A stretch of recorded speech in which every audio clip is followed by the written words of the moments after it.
Hey, I cut it off. I made a really long video and had to split it into two, and I kind of just started the second one where the first one left off, and it was really awkward.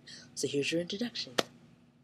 And then also, just some things that God put on my heart that, I expressed to them was three stories in the Bible.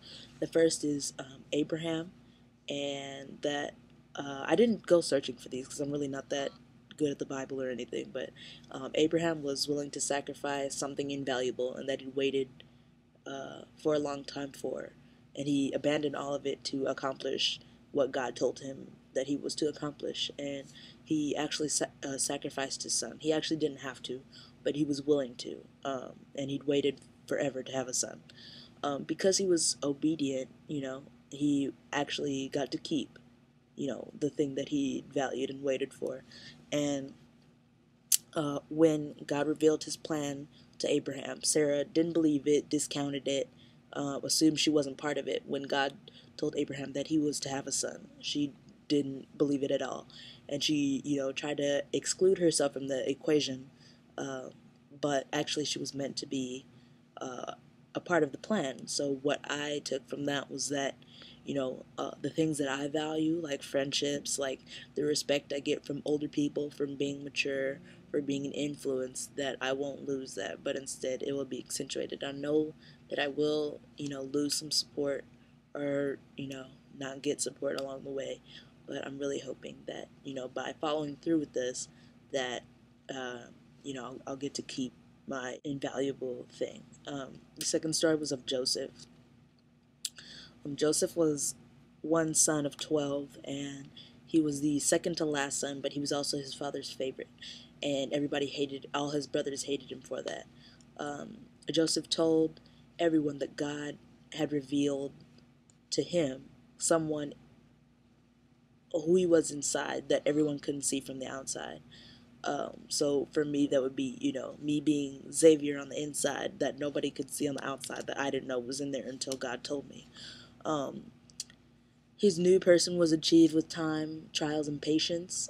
His brothers sold him into slavery, faked his death. Then he got accused of rape. Then he went from the king's, right hand man down to jail, and just a bunch of stuff happened. But eventually, he ended up right where God wanted him, and just in time to save his brothers and his family during a time of famine. So he actually, the people that persecuted him were the people that needed him the most. Um, and his parents thought that he was dead, but he was actually right there flowing in God's plan river. I don't know what that is, but and just like my parents are thinking that this is going to be the most horrible decision of my life, but little do they know that I'm right where God needs me to be and wants me to be. And the third story was of Esther, um, and she lived her life. She was a Jew living in, I forget what kingdom, but um, the king was not a Jew, and his right hand man told him that he should execute Jews. And so Esther was a Jew, and she was actually, when the king was choosing a bride, she was the bride that he chose, not knowing that she was Jewish. She, you know, lived her life hiding who she was for fear of the consequences. But even before the mandate was created, there was still some hostility towards Jews. But when she decided to reveal who she really was, she ended up saving not only her uncle's life, who'd raised her, but also her entire people's life. And so I think by acknowledging who I am and really going through with it, that some good will come out of that. And then also I have some responses to things that people have said, and just okay, so here we go. So people have told me that God doesn't make mistakes, and I'm not claiming that this is a mistake. I'm claiming that this is part of his plan. Especially going to an all-girls school with girly friends, I definitely know how and how not to treat whoever God blesses me with. And especially being at a independent girl power school, I won't be like male chauvinist, and I see some of that in my brother right now. He's in his early teens, and I definitely can help him with that. I mean, all teens do, but I want the best for him, and I don't want him to have to backtrack in his thinking. And also, if you were meant to be a boy, you would have been born one. I'm sure everybody's heard that. I just think that nobody knows what they're gonna be when they grow up. They show signs and traits that point and steer them to the direction they'll grow into, and not everybody recognizes them right away, but they'll get there. Um, you know, I've shown signs and traits of being a boy my whole life, and just as if I had had these drawings, and people discourage you from drawing, but you're really supposed to be an artist, like and then people say the surgeries and whatever is destroying God's temple. But if you're supposed to say exactly how God made you, making no changes at all that include braces, breast augmentations, laser eye surgery, plastic, like reconstructive surgery, or any surgery, makeup, haircuts, tattoos, piercings, I mean anything. And then, plenty of tomboys, grow into their femininity, and I'm like an adult, I'm 18. All my friends who I used to kick it in the sandbox with, they have boyfriends, they're in dresses, they enjoy showing off their body, and I just never got to that point, and I'm not trying to wait, because waiting for that was making me miserable. One of my ex-girlfriend's points was, um, like, I felt like that too, like I thought I could have thought that I was a boy when I was a tomboy, but I've changed my perspective, and look at me now. And my thing to her was, not everyone that starts out with similar beginnings are meant to follow the same path. Like, we both wanted to be the first female player in the NBA, like loving basketball.